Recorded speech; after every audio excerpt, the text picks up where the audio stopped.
30 mai 2025 à la Cité de l'Union africaine, la 45e réunion du Conseil des ministres.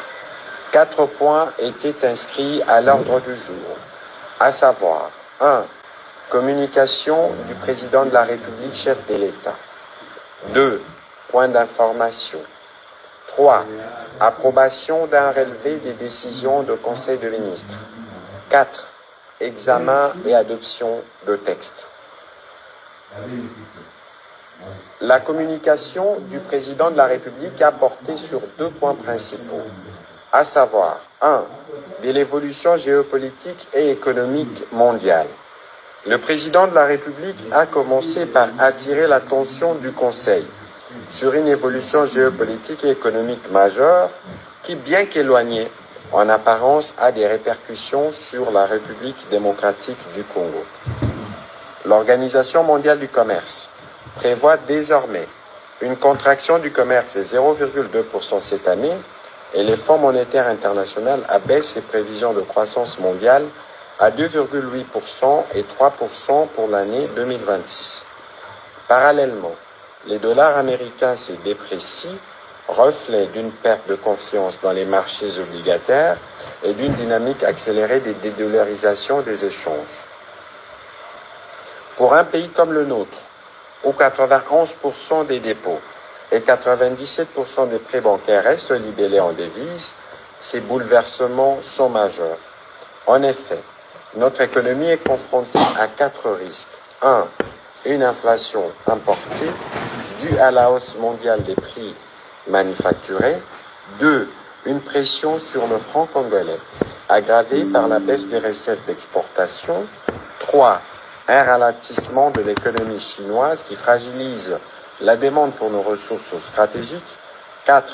Une forte volatilité des cours de métaux, rendant la planification économique incertaine. La suspension temporaire de nos exportations de cobalt depuis février 2025, destinée à réguler les prix, illustre l'importance des stratégies de maîtrise de l'offre pour protéger nos intérêts nationaux.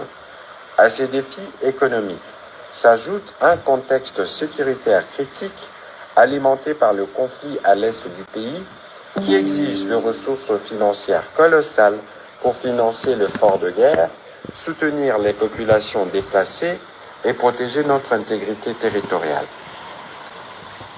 Dans ce cadre, le président de la République est d'avis que sécuriser nos flux économiques extérieurs et repenser notre positionnement géopolitique n'est plus une option, mais une nécessité.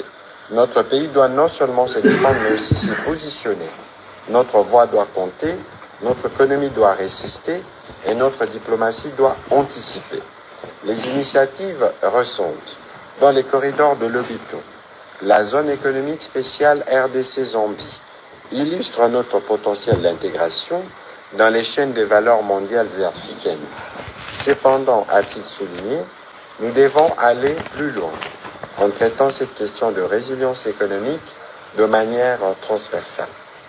Pour ce faire, le président de la République a engagé sous la coordination de la Première ministre, le vice-premier ministre, ministre de l'Économie, le ministre d'État, la ministre d'État, ministre des Affaires étrangères, le ministre d'État, ministre de l'Agriculture, le ministre d'État, ministre du Budget, le ministre des Finances, le ministre des Mines, celui du Commerce extérieur et la gouverneure de la Banque centrale, ainsi que les autres instances stratégiques à se concerter pour proposer rapidement des mesures concrètes visant à protéger notre économie des chocs extérieurs, de renforcer notre souveraineté monétaire et commerciale, de diversifier nos partenariats et d'ancrer nos décisions diplomatiques dans une stratégie autonome au service de nos seuls intérêts.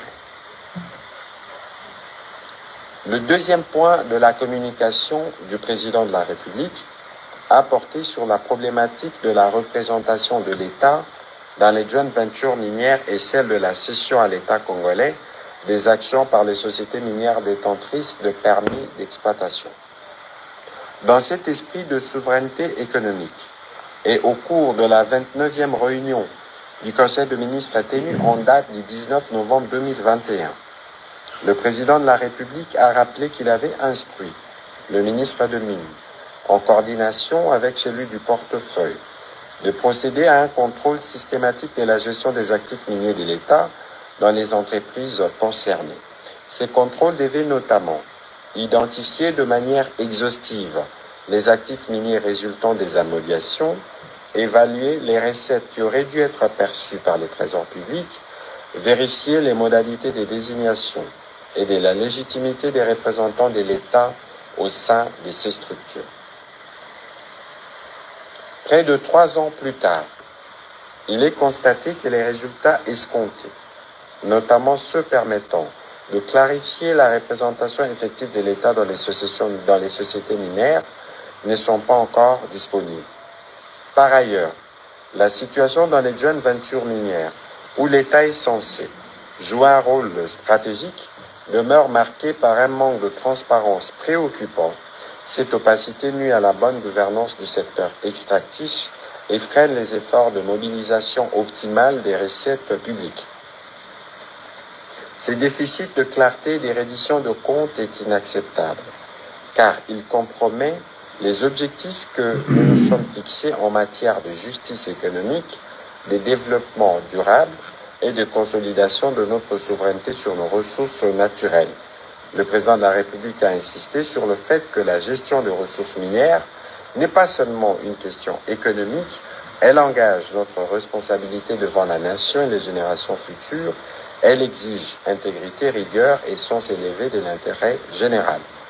De ce qui précède et pour permettre au gouvernement de prendre les mesures correctrices nécessaires, il a instruit le ministre des Finances, le ministre de Mines ainsi que celui du portefeuille, en collaboration étroite avec son cabinet, à mettre en place une commission ad hoc qui sera chargée de lancer un audit exhaustif et systématique des actifs miniers relevant de la participation de l'État, évaluer la gouvernance de sociétés concernées, proposer des mécanismes de redressement et des meilleures structurations de la présence de l'État dans les secteurs.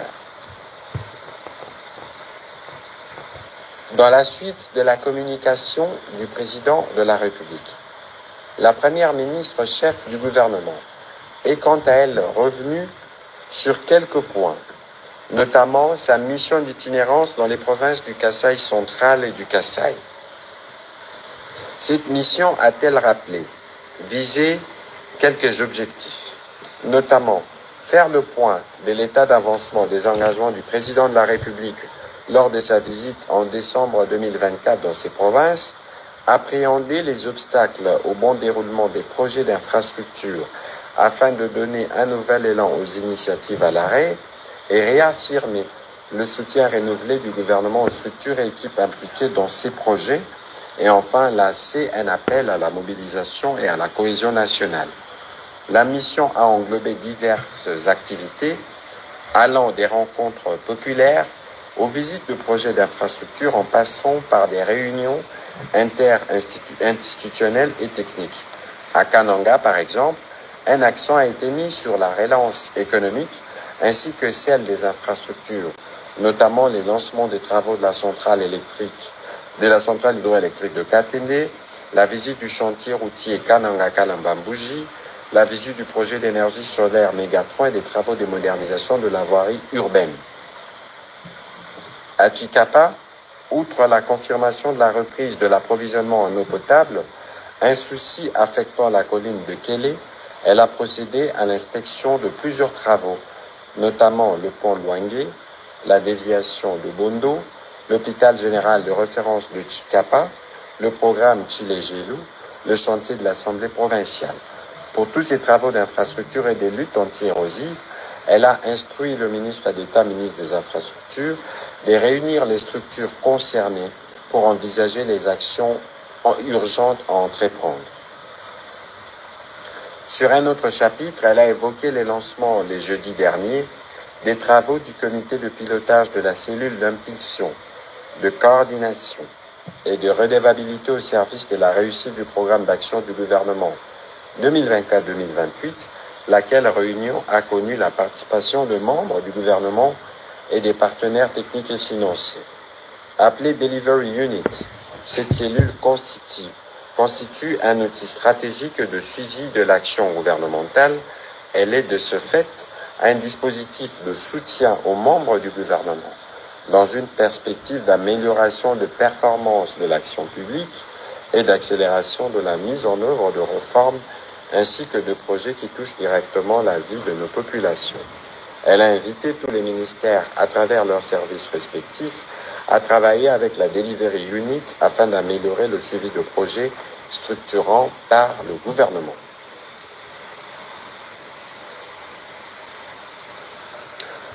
Au deuxième chapitre du Conseil des ministres de ce jour, relatif au point d'information, le vice-premier ministre, ministre de l'Intérieur, a présenté les rapports sur l'État et l'administration du territoire. S'agissant de l'État et de l'administration du territoire, au cours de la semaine qui s'est achevée, l'état d'esprit de la population a été globalement marqué par la condamnation par l'opinion nationale de l'engagement de l'ancien président dans son entreprise avec l'armée rwandaise et ses supplétifs du M23 AFC pour renverser les institutions. L'accueil favorable par l'opinion de l'initiative prise par le ministère de l'Intérieur pour obtenir auprès des instances judiciaires la dissolution des partis politiques dont les leaders sont engagés dans la guerre d'agression. Sur le plan politique, il a présenté la situation liée à l'installation et à la prise en charge de conseils communaux à travers toute la République. La situation présentée est assortie des propositions en direction du gouvernement. Dans les chapitres du banditisme et de la criminalité, il est revenu sur le phénomène de braquage qui s'observe de plus en plus dans certaines villes. Il a rassuré d'une part l'intensification de l'opération Ndobo et d'autre part rappelé la nécessité de réduire au plus vite le nombre de policiers commis à la sécurité de privés pour renforcer les équipes sur les terrains. La situation frontière et l'opération de démolition de constructions anarchiques ont également fait l'objet du rapport présenté par le vice-premier ministre, ministre de l'Intérieur. Au sujet de la note relative aux travaux préparateurs du Forum national des affaires coutumières, le vice-ministre chargé des affaires coutumières a, dans la suite du vice-premier ministre, ministre de l'Intérieur, informé le Conseil avoir signé l'arrêté ministériel portant création et attribution du comité d'organisation de ces assises. Cet arrêté donne comme mission principale à ce comité d'organisation la conception, la coordination et le suivi de toutes les activités relatives à la préparation et au déroulement du FNAC. Les principaux participants sont les chefs coutumiers, les administrateurs des territoires, les délégués des gouvernements provinciaux, les ministères sectoriels transversaux, la présidence, la primature, la société civile. Il y aura également la participation des autorités coutumières de pays de différentes régions d'Afrique et du monde pour les partages d'expériences. Les travaux sont prévus du 30 au 3 juillet et seront lancés par le président de la République. Toujours sur ces chapitres sécuritaires, le vice-ministre à la Défense nationale a complété le vice-ministre de l'Intérieur en revenant sur les points saillants de la situation opérationnelle dans les différents fronts, spécialement dans la partie est de la République démocratique du Congo et de la calmie relative observée actuellement dans les triangles Kinshasa-Congo central Grand Bandundu, conséquente à l'opération Ngemba menée par les FARDC pour neutraliser les Mobondo et restaurer l'autorité de l'État. Au sujet de la situation épidémiologique, le ministre de la Santé publique, Hygiène et Prévention sociale a, avant de faire le point de la situation épidémiologique, revenu sur l'intervention que les gouvernements continuent d'assurer pour les différents sinistrés des différentes pluies observées il y a quelques semaines à Kinshasa. Par rapport à la semaine passée, la tendance pour ce qui concerne le Mpox à la 20e semaine est marquée par une diminution de cas suspects. Et pour marquer la solidarité du peuple congolais envers le peuple sierra-léonais confronté à l'extension rapide du Mpox, le ministre de la Santé publique a mis à la disposition du gouvernement du Sierra Leone, au nom du gouvernement congolais, 75 000 doses de vaccins Quant au choléra, comparé à la semaine précédente, la tendance à la 20e semaine est marquée par une baisse du nombre de nouveaux cas.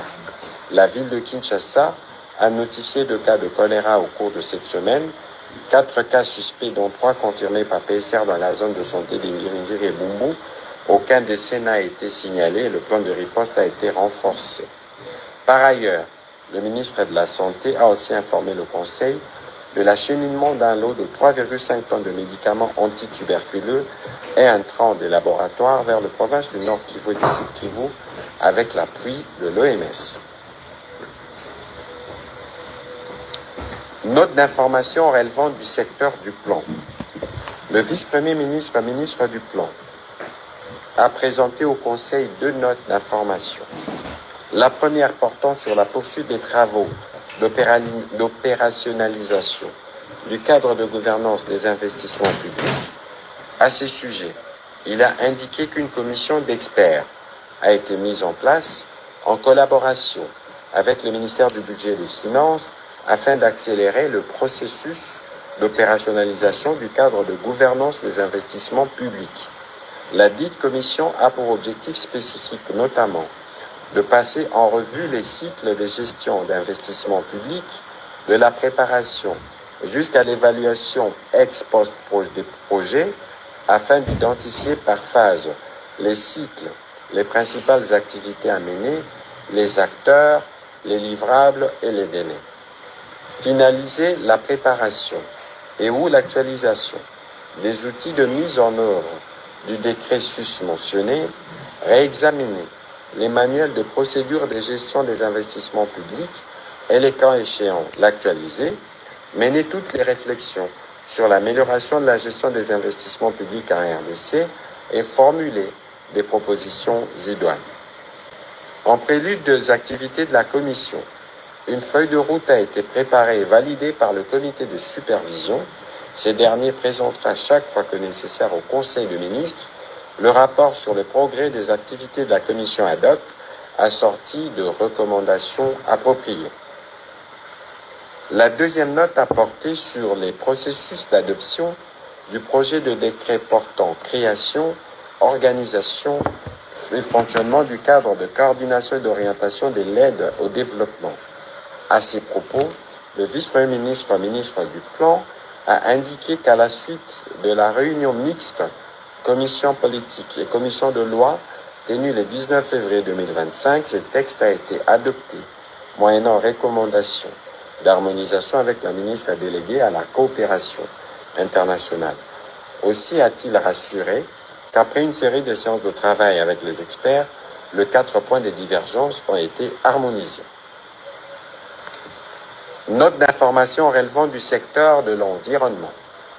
La ministre d'État, ministre de l'Environnement et du Développement durable, a présenté au Conseil la note relevant la nécessité de la conservation et la sanctuarisation de la baie de Ngaliema, concession UTEX Africa. En effet, la végétalisation des espaces en milieu urbain est l'une des actions les plus régulièrement mises en avant pour atténuer les effets du changement, notamment pour lutter contre l'aggravation du phénomène d'îlots de chaleur urbains, mais aussi pour créer des parcs récréatifs écotouristiques. Dans ces cadres, elle a rappelé que depuis 2017, un contrat avait été signé entre l'État et la société UTEX Africa pour l'aménagement, l'entretien, les nettoyages, la préservation de la faune et de la flore, ainsi que le développement d'activités d'agriculture et des maraîchages urbains sur cette zone en période de tillage. Afin de sauvegarder cet écosystème fragile de la baie de Ngaliema, son ministère, en partenariat avec UTEX Africa au travers son Beltexaf Bilembo, prévoit une série d'aménagements de ces espaces verts naturels à destination touristique, des détentes et des loisirs pour le bien-être de la population quinoise en manque d'espace vert dont les travaux préparatoires sont en cours. Le lancement officiel est prévu le 5 juin de cette année sur la baie d'Ngaliema au cours de la célébration de la journée de l'environnement. Le Conseil a pris acte de sa note. Note d'information relevant du secteur de l'aménagement du territoire. Le ministre d'État, ministre de l'Aménagement du territoire, a informé le Conseil du rapport de l'évolution du dossier relatif à la formation du GEO-RDC et la mise en place d'un géoportail national. Dans cette optique, les principales actions réalisées au cours du processus de formalisation du GEO-RDC étalé de novembre 2024 à avril 2025 sont les suivantes. La définition de 8 domaines prioritaires pour le développement en République démocratique du Congo, la priorisation des actes d'intervention du GEO-RDC, la mise en place d'un cadre institutionnel et organisationnel, la constitution des 10 groupes de travail dirigés par une cinquantaine de scientifiques et experts provenant de tous les ministères sectoriels et agences publiques intervenant dans les domaines prioritaires. Les prochaines étapes cruciales pour la pleine opérationnalisation du GEO-RDC comprennent notamment l'endossement institutionnel de la feuille de route sous le haut patronage du président de la République, la finalisation de l'opérationnalisation, la mobilisation de partenaires nationaux et internationaux pour la constitution du réseau partenarial du GEO-RDC, le démarrage de la feuille de route prioritaire, les recrutements de consultants internationaux et nationaux, afin de bénéficier d'une expertise de pointe et d'assurer un transfert efficace de connaissances. Le ministre d'État, ministre de l'Aménagement du territoire, a terminé à présenter au Conseil les priorités actuelles pouvant permettre à notre pays d'atteindre les objectifs qui s'est fixés dans ces domaines importants. Le Conseil a pris acte de sa note d'information. Note relevant du secteur de l'énergie. Le ministre des Ressources hydrauliques et électricité a fait le point du projet régional de l'hydroélectrique Ruzizi 3 en cours de développement avec les concours des États membres de la CEPGL, les bailleurs de fonds, des investisseurs privés dont la clôture financière est imminente, afin de permettre à la société projet Ruzizi 3 Energy Limited de mobiliser les fonds nécessaires pour la mise en œuvre des activités capitales restantes de la phase du développement du projet, jusqu'à la date de la clôture financière fixée au 30 septembre 2025, il sera question de signer l'avenant numéro 4, raison pour laquelle il a sollicité l'approbation de la Première ministre. Note d'information relevant du secteur du portefeuille. Le ministre du portefeuille a fait l'état de lieu relatif à la relance des activités à vocation du secteur public agricole, lesquels disposent d'un potentiel de développement garanti, à savoir 1. Le projet du parc agro-industriel de Bukangalonzo pour la production agricole de grande envergure. Étant donné que l'État congolais a investi des ressources importantes dans la réalisation de ce projet, le ministre du portefeuille a préconisé la mise en place d'une commission mixte interinstitutionnelle afin d'organiser une mission pouvant aboutir à faire un état des lieux qui aborde la question de manière holistique sur l'existant, la gouvernance, l'actionnariat, les états financiers, les engagements vis-à-vis de l'État ainsi que les engagements vis-à-vis de tiers. Cela permettra de pouvoir élaborer un plan de relance sur base des éléments objectifs en vue de rentabiliser l'investissement déjà consenti. 2. Triomphe dans l'objet social et la production des engrais pour appuyer les secteurs agricoles. Il sera question de garantir un financement devant couvrir l'investissement, le fonds de roulement et la trésorerie en vue de relancer cette entreprise et assurer la régularité de son approvisionnement. Au niveau du ministère de l'Agriculture et de la Sécurité alimentaire, de pistes de financement innovantes sont envisagées pour y parvenir. Au demeurant, le ministre du portefeuille a évoqué la nécessité et l'urgence de rendre performantes ces entreprises du portefeuille dont l'objet social correspond à la croissance de la production agricole et pour lesquelles des investissements ont déjà été consentis. L'objectif est de faire face à l'insuffisance de l'offre alimentaire intérieure de produits agricoles de consommation de masse, liée naturellement à la faiblesse de l'investissement dans ces secteurs et l'importation de denrées alimentaires de base pour une facture annuelle moyenne de 1,5 milliard de dollars. Le Conseil a pris acte de sa note d'information. Note d'information relevant du secteur des affaires sociales. La ministre des Affaires sociales, Action humanitaire et solidarité nationale a brossé la situation humanitaire dans la province du Tanganyika suite notamment aux dernières inondations dans la ville de Kalemi. En janvier et avril 2025, de pluies diluviennes dans les zones bordant les rivières Kalemi, Lukuga, Rugumba, Kituku, Lubuye, les lacs Tanganyika et le fleuve Congo, ainsi que leurs principaux affluents, ont provoqué des inondations majeures par un débordement des eaux se déversant dans les bas-fonds de terre où vit la population. Ceci a pour conséquence notamment environ 289 142 personnes, soit 48 190 ménages sont affectés par les inondations dans plusieurs territoires du Tanganyika. Kalemi reste le territoire le plus affecté avec environ 80 000 personnes sinistrées. Cette province est également confrontée à une épidémie de choléra. Actuellement, 9 de 11 zones de santé sont touchées.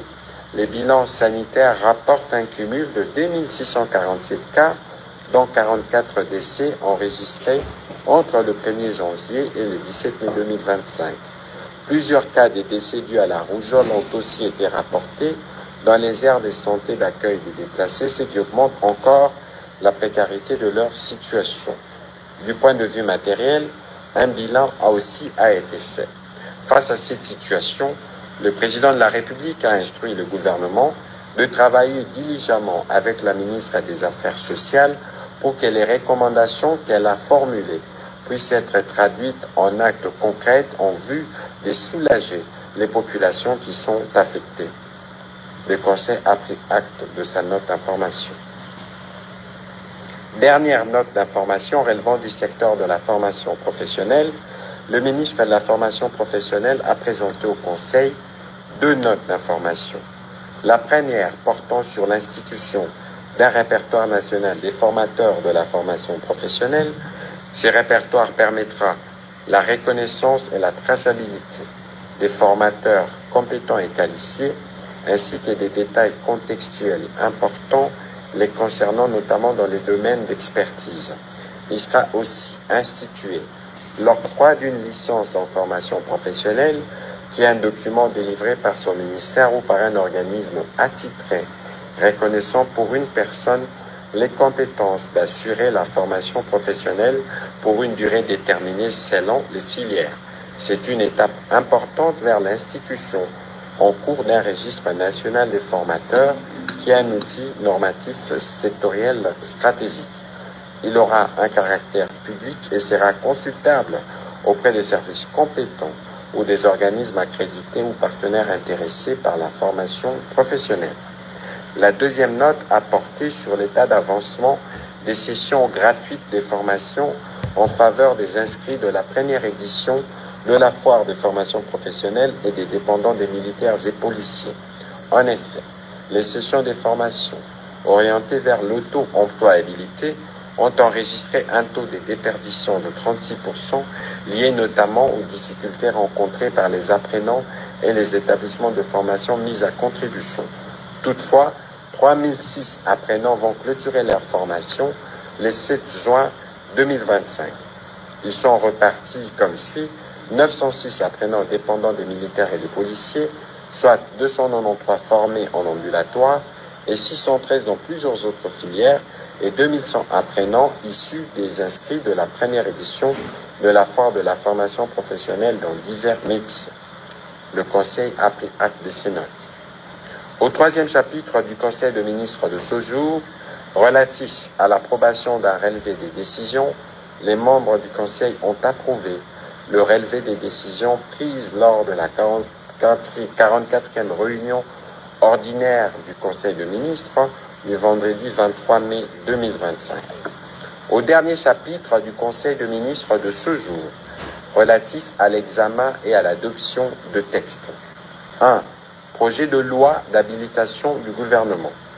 Le vice-ministre chargé du contentieux international a soumis au Conseil pour examen et adoption le projet de loi portant habilitation du gouvernement à prendre des mesures relevant du domaine de la loi pendant la période que dureront les prochaines vacances parlementaires.